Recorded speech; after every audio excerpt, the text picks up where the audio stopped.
mengapa harus mengambil jurusan hukum ya, mengapa harus mengambil fakultas hukum. Karena ingat, negara Indonesia adalah negara hukum. Negara Indonesia ini saya tidak membandingkan dengan fakultas lain ya. Negara Indonesia bukan negara ekonomi, negara Indonesia bukan negara pendidikan, negara Indonesia bukan negara kesehatan, negara Indonesia bukan negara pertanian. Walaupun memang ada bidang-bidang lain. Ketika Indonesia ini adalah negara hukum, maka hukumlah semuanya berpuncak.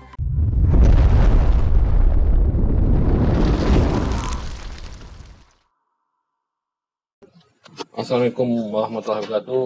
Jumpa lagi bersama awam bicara hukum, orang awam bicara tentang hukum, dan supaya orang awam lebih mengerti tentang hukum ya.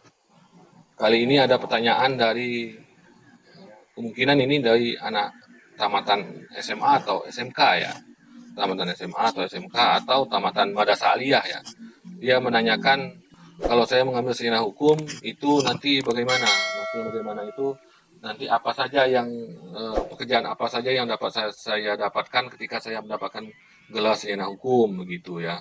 Kemudian apa saja materi-materi yang harus saya pelajari supaya saya lebih mengerti tentang hukum begitu ya.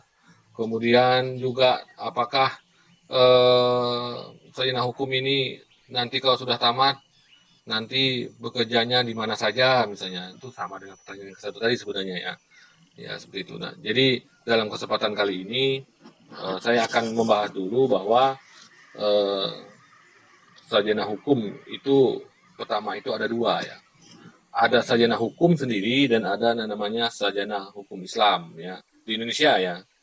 Kita berbicara di Indonesia ya. Jadi ada sarjana hukum dan ada sarjana hukum Islam. Kalau dulu sebelum dikenal sarjana hukum Islam, kalau tidak salah itu gelarnya hanya sarjana hukum saja.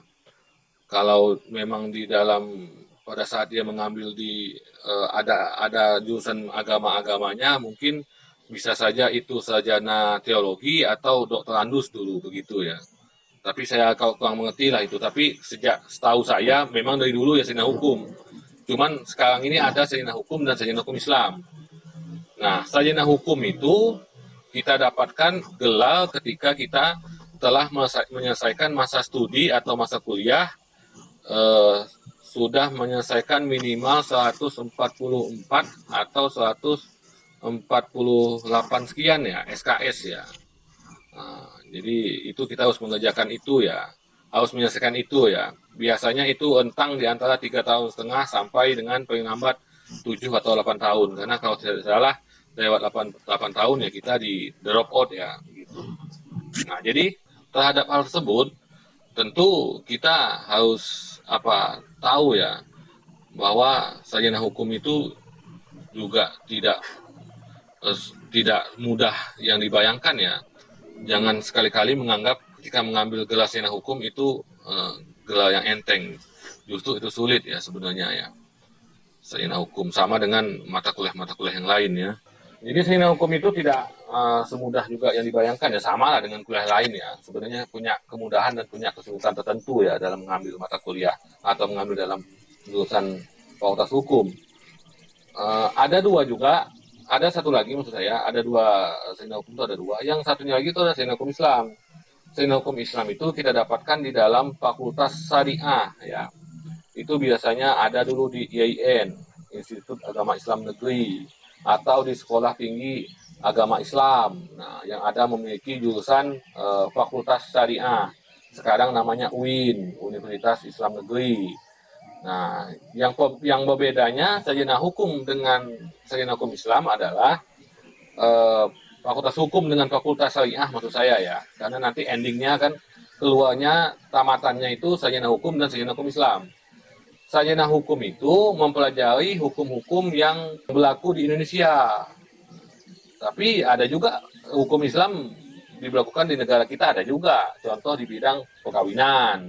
Itu menggunakan kompilasi hukum Islam, misalnya kan zakat, waris, itu pakai kompilasi hukum Islam. Nah, tapi sarjana hukum yang bukan Islam itu lebih concern kepada sistem hukum yang ada di Indonesia. Kebetulan sistem hukum kita ini kan menganut sistem hukum Anglo-Saxon dan Eropa kontinental. Tapi kita lebih cenderung kepada sistem hukum Eropa kontinental ya. Kenapa saya katakan bahwa kita menggunakan sistem hukum kontinental dan Anglo-Saxon? Karena kita juga ada memakai jurisprudensi. Hanya saja sistem peradilannya yang berbeda ya. Tapi kalau sistem hukumnya hampir mirip sebenarnya. Walaupun perbedaan di antara mereka itu banyak, tapi sebenarnya itu hanya dalam sistem peradilannya saja. Tetapi dalam sistem penegakan hukumnya juga hampir sama ya. Gitu. Kalau sistem hukum kontinental itu ya kasalnya karena kita tuh dijajah oleh Belanda ya kita itu pada saat ini menjalankan warisan dari produk hukum kolonial Belanda pada saat itu gitu ya.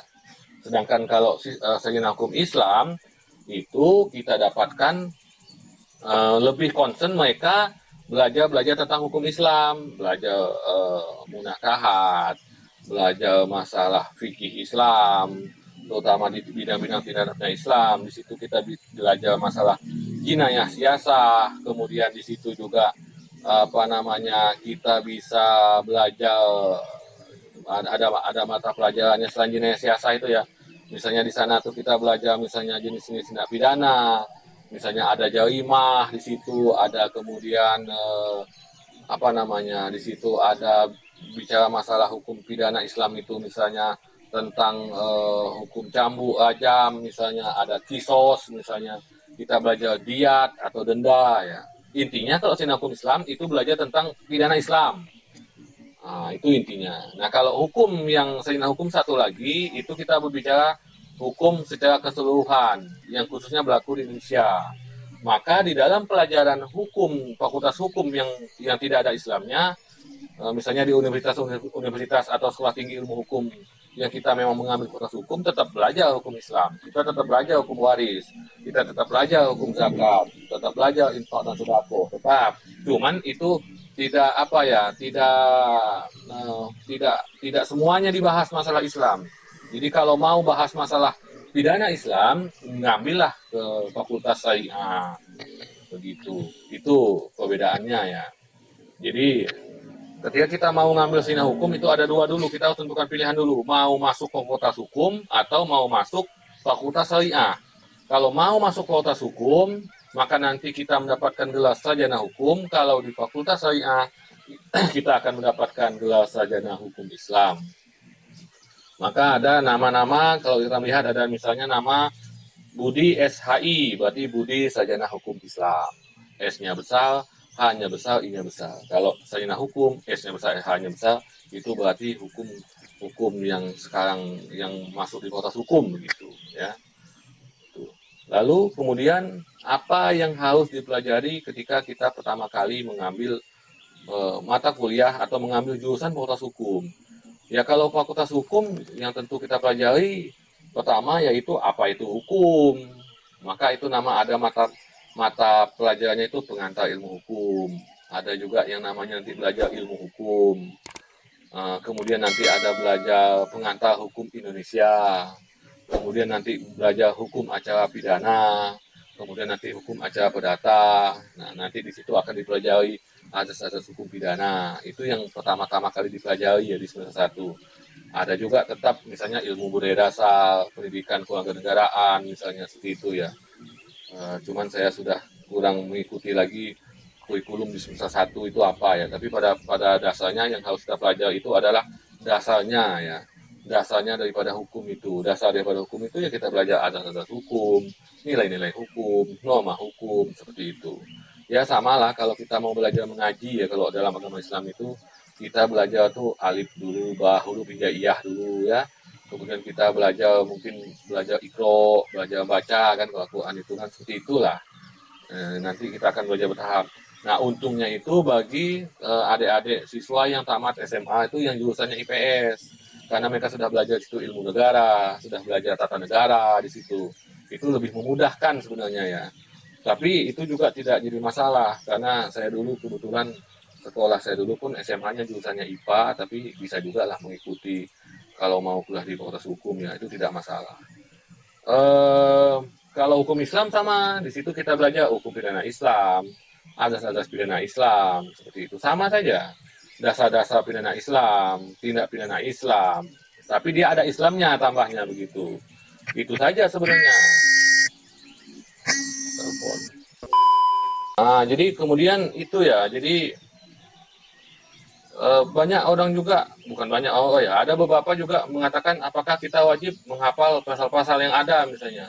Ya, lebih bagus kita wajib hafal pasal-pasal ya, sama dengan jurusan di pidana Islam ya, yang tadi saya bilang di Fakultas Syariah ya, kalau bisa hafal hadis, hafal Al-Quran, karena kan di dalam ketika kita mempelajari apa namanya sebuah ilmu, maka kita juga harus belajar misalnya dasar-dasar ilmu tersebut. Ya kalau hukum biasa yang fakultas hukum, kita tentu harus hafal karena pasal-pasal itu adalah apa penjabaran daripada undang-undang tersebut. Karena kan sumber hukum itu kan mulai dari Pancasila, Undang-Undang Dasar 1945, kemudian di situ apa namanya di bawahnya ada tap MPL dan sebagainya macamnya lah ya, undang-undang, peraturan pemerintah, undang-undang dan seterusnya. Dan semua itu isinya adalah pasal-pasal. Sama juga dengan Al-Quran. Al-Quran tuh kalau di kita hukum, proses hukum namanya pasal, kalau di Al-Quran itu namanya ayat. Di situ kan kalau di hukum pidana Islam kan kita harus belajar sumber-sumber hukum Islam. Sumber-sumber hukum Islam itu apa? Ialah Al-Quran, kemudian hadis, ijma, kias, analogi, dan segala macam. Ijtihad termasuk seperti itu ya. Sama dengan hukum kita gitu juga, hukum biasa. Ada yang namanya undang-undang dasar, undang-undang, peraturan pemerintah, peraturan presiden, keputusan presiden, kemudian peraturan daerah, dan lain sebagainya. Dan semua itu isinya adalah pasal-pasal. Jadi ketika kita mau mengucapkan undang-undang, maka biasanya juga kita harus ucapkan pasal. Ya lebih bagus menguasai pasal. Kalau hafal semua pasal lebih bagus. Ketika orang tanya, misalnya itu apa namanya terjadi pencurian. Pencurian itu kalau ada orang mencuri itu apa hukumannya? Kan ditanya kepada masalah hukum tuh. Ya kita bisa saja jawab, ya itu mencuri pidana maksimalnya adalah 5 tahun penjara. Itu dasarnya diatur. Orang pasti nanya, itu di mana pengaturannya kok bisa 5 tahun? Karena itulah bunyi pasal 362 KUH pidana, misalnya begitu. Sama dengan Al-Quran, misalnya apa namanya mencuri, di mana nanti di Al-Qurannya? Kalau mencuri itu misalnya itu adalah potong tangan misalnya. Mana dasar hukumnya? Disebutkan ayat Al-Qurannya seperti itu. Jadi kalau cerita pasal ya tetap juga harus dikuasai, tapi tidak melulu harus hafal pasal, enggak juga. Karena kan pasal bisa kita buka-buka di buku kan begitu. Yang penting kita mengetahui makna hukum itu. Apa tujuan kita masuk ke hukum itu? Apa yang akan kita dapat setelah kita kuliah daripada hukum itu? Sebenarnya ketika kita ngambil kuliah hukum, maka di dalam kuliah hukum itu nanti kita akan mendapatkan wawasan yang sangat begitu luas. Karena kenapa? Karena negara Indonesia adalah negara hukum. Artinya ketika negara Indonesia adalah negara hukum, maka semua sendi-sendi kehidupan ini berdasarkan atau berlandaskan hukum. Begitu. Jadi ketika ditanya masalah pekerjaan, apa nanti setelah didapat, setelah lulus dari fakultas hukum, sebenarnya kalau saya dulu, pengalaman saya dulu ya, bahwa kuliah itu kita tempat untuk mencari ilmu, mencari pengetahuan dan ilmu. Kalau kita mengambil jurusan hukum, tentu kita harus mendapat pengetahuan dan ilmu hukum sebanyak-banyaknya. Ketika kita mempunyai pengetahuan dan ilmu hukum sebanyak-banyaknya, saya yakin itu akan memudahkan kita di mana saja kita berada. Karena mengapa? Karena kalau kita tidak punya ilmu, susah nanti kita. Kita susah bersaing, karena saingan sudah banyak. Kita tidak bisa bertahan. Karena kenapa? Ketika orang tanya tentang hukum, kita tidak bisa jawab. Kita tanya tentang itu apa pengertian hukum pidana, kita tidak bisa jawab. Disebutkan tidak pidana hukum apa, tidak bisa jawab. Pokoknya ditanya tentang hukum, kita banyak nggak tahu. Nah, itu ya percuma saja kita kuliah hukum selama 4 tahun, 5 tahun. Pada saat itu sama juga dengan ini kamu di hukum pidana Islam, apa itu jarimah? Tidak tahu apa itu jarimah. Kemudian apakah yang dinamakan misalnya diat itu apa? Tak bisa dia jawab. Nah, itu susah itu walaupun kita sudah kuliah di jurusan hukum Islam di Fakultas Syariah, sama juga dengan fakultas hukum. Jadi pertama itu mindset yang ada di dalam calon mahasiswa, terutama untuk fakultas hukum, maka kita harus sebanyak-banyaknya mendapatkan ilmu hukum. Bagaimana caranya? Dengan cara baca buku, diskusi dengan teman, bertanya kepada dosen, banyak cara yang dilakukan. Kalau tadi nanti apa saja misalnya bidang pekerjaan yang didapat dari fakultas hukum, banyak, semua bisa, dimanapun bisa. Mau di sekolah SD bisa, karena misalnya bisa menjadi guru mengajar di PPKN, misalnya. Kemudian di mana lagi? Di bank bisa jadi legal, jadi pasis legal atau di HLT bisa. Kalau yang normatifnya kan yang tak bisa diubah-ubah itu adalah polisi jaksa, hakim, notaris, pengacara itu udah wajib sarjana hukum. Tak boleh sarjana ekonomi jadi pengacara. Tak boleh sarjana ekonomi jadi hakim. Tak boleh sarjana teknik jadi jaksa. Itu tak boleh. Itu sudah fix itu. Sama dengan dokter. Tak mungkin pula sarjana hukum jadi dokter ya kan. Tak mungkin pula apa namanya insinyur bisa jadi hakim. Itu tak bisa. Itu tak bisa ya. Ini sudah fix. Tetapi selain daripada bank itu banyak masih pekerjaan yang lain di hukum ini, di bank seperti yang saya bilang tadi. Kemudian di mana lagi? Di Pemda ada kabak hukumnya, ada bagian hukum ya, tetap ada itu bagian hukum. Kemudian di Kemenkumham itu banyak tentang di legal draftingnya, di legal opinionnya misalnya. Banyak karena hukum itu kan banyak tuh. Ada hukum lingkungan, jurusannya ya nanti ya. Ada hukum tata negara, ada hukum bisnis, ada hukum perdata, ada hukum pidana, ada hukum Islam tadi, banyak, sudah luas hukum itu. Ada tentang teroris, nanti ada hukum hakim jurusan bisnis yang macam niaga tadi, banyak jurusan-jurusan hukum itu banyak nanti. Nah, tinggal kita lah memilih kita senang di bagian hukum mana. Karena kalau kita tidak menyukai, maka kita akan sulit. Sama dengan belajar matematika. Kalau kita tidak senang dengan pelajaran matematika, maka kita akan susah untuk mendapatkan ilmu daripada matematika tersebut. Tapi kalau kita senang dengan pelajaran hukum tersebut, maka saya yakinlah. Jadi intinya ketika kita jadi mau kuliah hukum itu senang dulu tentang hukum. Paling tidak kuncinya adalah kuat menghafal. Kalau kuat menghafal, maka masuklah ke jurusan-jurusan yang sosial ya, semacam politik, mengambil ilmu sosial ilmu politik, mengambil hukum dan lain sebagainya. Tapi kalau kita kuat menghitung, kita cerdas dalam menghitung, misalnya itu ambillah fakultas teknik atau fakultas apa namanya eksakta yang lain ya. Tapi yang pasti bahwa untuk hukum itu tadi kita pertama kuat ngapal, insya Allah gampang tuh untuk ngambil jurusan hukum. Jadi intinya itu ya. Nah kalau hukum Islam tadi kemana? Hukum Islam tadi ya ke pengadilan agama, karena hakim pengadilan agama itu formasinya sarjana hukum Islam. Jadi dia nanti jadi hakim pengadilan agama nanti di situ. Kalau mau apa jadi hakim pengadilan agama. Bisa juga kerja di perbankan, banyak sudah perbankan syariah. Pokoknya jangan khawatir kalau tamatan dari fakultas hukum, saya yakinkan bahwa banyak sekali lowongan pekerjaan. Tapi itu tadi jangan terbalik ya, jangan kita yang cari pekerjaan, jangan kita yang mencari pekerjaan. Kalau bisa pekerjaan yang mencari kita. Karena kenapa? Kalau kita sudah banyak ilmu, kita sudah banyak pengetahuan, yakinlah bahwa pekerjaan itu yang akan mengejar kita. Karena kita dia apapun sanggup, ngejar ini sanggup itu bisa, apa bisa. Kita multi talent dalam hukum, saya yakin itu bisa. Itu saja yang dapat saya sampaikan pada kesempatan kali ini ya. Jadi itu tentang mengapa harus mengambil jurusan hukum ya. Mengapa harus mengambil fakultas hukum. Karena ingat, negara Indonesia adalah negara hukum. Negara Indonesia, ini saya tidak membandingkan dengan fakultas lain ya. Negara Indonesia bukan negara ekonomi. Negara Indonesia bukan negara pendidikan. Negara Indonesia bukan negara kesehatan. Negara Indonesia bukan negara pertanian. Walaupun memang ada bidang-bidang lain. Ketika Indonesia ini adalah negara hukum, maka hukumlah semuanya berpuncak. Hukumlah semuanya muara. Kalau Indonesia ini tenang, hukumnya itu seimbang, hukumnya itu memang betul-betul ditegakkan, saya yakin yang bidang lain akan mengikuti. Kita bisa bayangkan bagaimana kalau dalam 1 hari atau 1 jam tanpa hukum misalnya. Coba bagaimana. Ya, itu saja yang dapat saya sampaikan. Bagaimana kalau seandainya itu tidak ada hukum dalam Indonesia? Nah, silakan pikir sendiri. Bagaimana kejadiannya kalau hukum tidak berlaku? Kalau sudah pernah nonton film ada tuh, saya lupa filmnya apa, The Purge, Purge ya, tulisnya Pulge ya.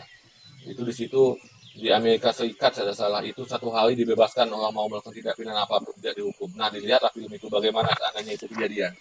Itulah saking bagaimana hukum itu memang harus benar-benar diperlukan dan ditegakkan ya. Itu saja yang dapat saya sampaikan. Kembali lagi nanti di video-video berikutnya. Salam awam bicara hukum.